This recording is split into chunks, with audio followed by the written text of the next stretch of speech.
Ito po yung ating bike restoration. Ito po yung bike na to ay medyo kalumaan na. 2012. 12 years na.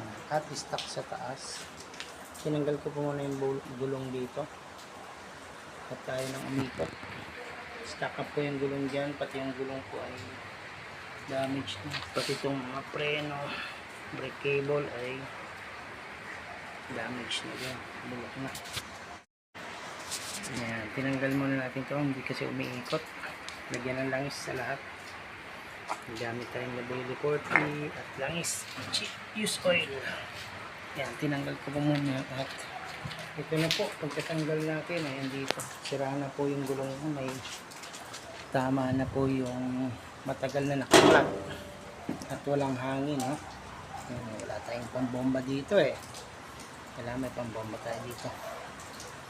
Dapat din na natin isang pambomba. Ayan may pilas. Yan may pilas. Magkano rin kaya ang gulo ngayon? 300 dito. Tingnan natin, baka pwede pa. Okay pa interior. Mabibuo pa yan. Tapos ito po ay pangit ay ikot ng yung bearing ang pangit. Tama yung bearing. Tama yung mga bearing nito. Ayan, so ayusin natin ito. Lagyan natin langis. Afterward, paayos ko muna na itong gulong. Pag itong gulong dito ay medyo umikot-ikot na. Niluwagan natin ito at yung ating kadena ay tigas na. Masaya gumalaw. Ito kanina ay ayaw gumalaw. Nagagalaw na natin. Nilagyan natin langis at saka ng WD-40. Pinukpok ng martilyo. Umiikot na.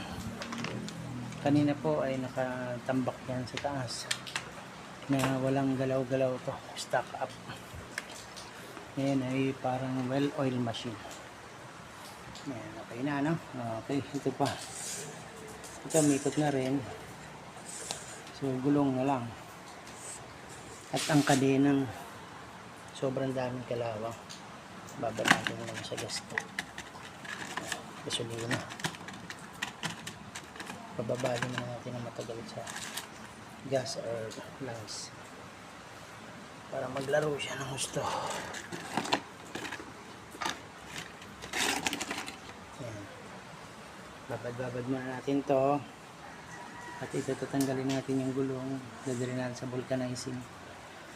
Kung sira na rin kasi ito, matagal siyang na-stock na nakaganyan sa baba, sa baha, pwede pa kaya ito? Ang tanong, yun ang tanong. Anong sagot? I don't know.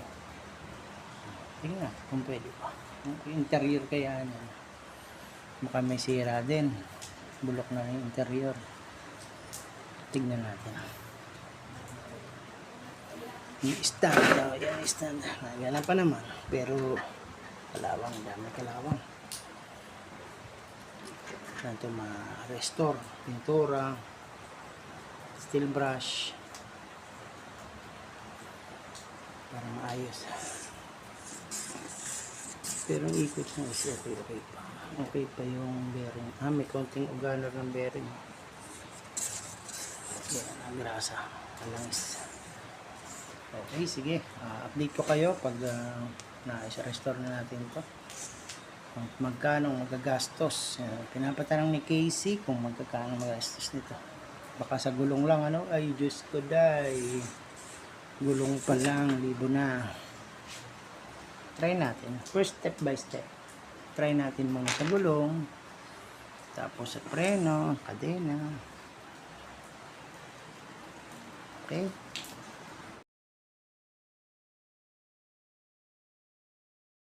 Ito po yung sira nating gulong. Ayan, piras na. At yung pong interior niya ay marami na rin butas. Tingnan nyo. Ayan, kita nyo yun.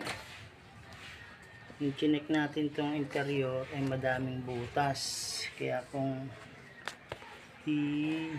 bubulkanize sa tapalan, mahal din. Yan, ang lalaki ng butas niya. Kaya useless na rin kung siya ay gagawin pa bubulkanize. Kaya palit na rin bago. Mas matibay pa. So magpapalit po tayo ngayon ng gulong. At mga kaibigan, ito naipasok na natin yung bago nating gulong, Leo-Web. Hindi siya Leo tire, Leo-Web siya. Naipasok ko na po yung interior niya. Ito naman sa kabila ay hindi pa. Ito naman yung interior niya tsaka yung gulong. Isang set. Ito po ay 140 ngayon. 140. Ang price po nito ay 140. Ang price naman ito ay 330. Ang gulong. Ito 30 lang daw sila sa tubo. I don't know kung speaking of honesty is the best policy. So magpapalit tayo and try natin itong hanginan. May pambomba na po tayo. Tignan natin kung lapat na siya. Okay? So i-update you sa ating ginagawang bike. Ito po yung bike natin ginagawa. Ang mga sira niya po ay yung kadena ngayon. Itong gulong. So gulong muna tayong budget. Yung preno, mga bearing, mga sira na rin. Pero tingnan natin kung ano po yung pwede natin magawa sa ngayon. Ayan, ayun na po natin ito. Meron naman po yan tayo.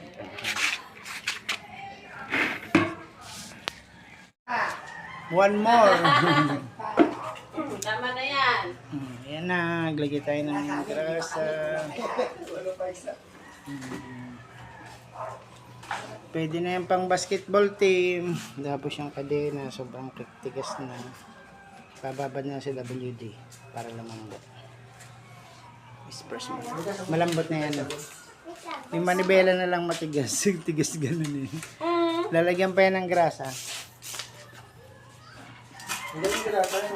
Di ba may pintura pa tayo niyang itim? Kopit ko. Saan ka nagbakal nitong gulong? Itulin?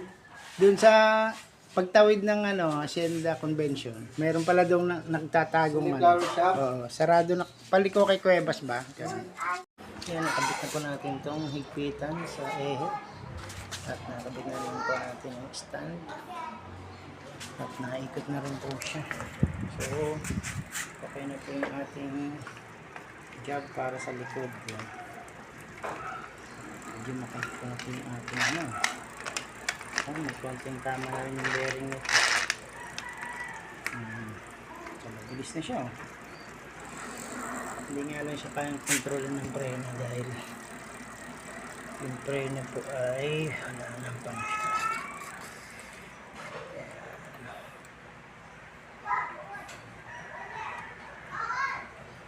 Okay, yan na po. Hindi naman tayo sa unahan mag-pipix. Ito, maku na. Gumagalaw na.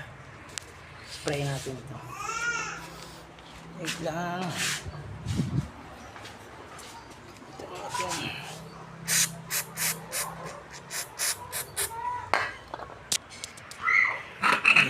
Medyo malambot na.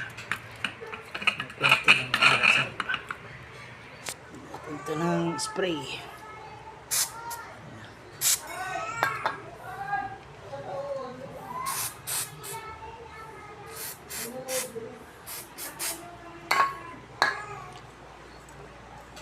Oh, may pag-asa pa. Magalaw-galaw pa.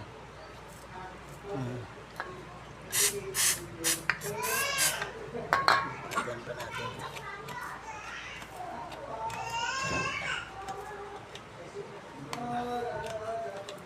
Pag-asa pa ito. Babad natin ito sa langis.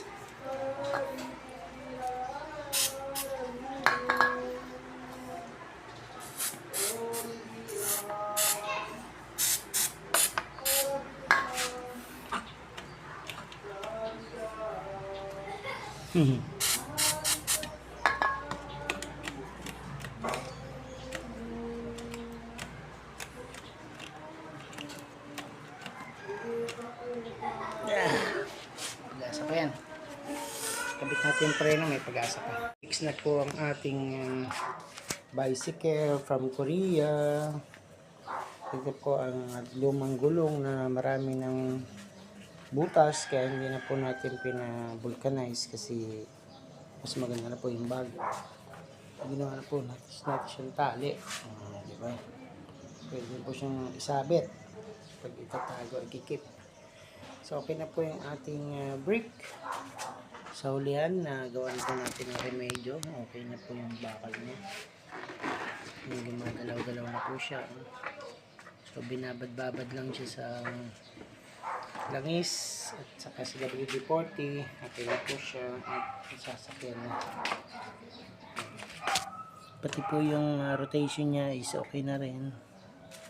And everything ay okay na. Pwede na po tayo mag-bike. So, let's go. Ready to bike na po tayo sa ating newly restored vintage bike from Korea. So, dati po ay may ano yan, meron po yung cambio. Ilang speed po yung dati? 1, 2, 3, 4, 5, 6, 7 speed po siya dati. So, pinagkisa na lang po yan kasi wala na tayong cambio yan.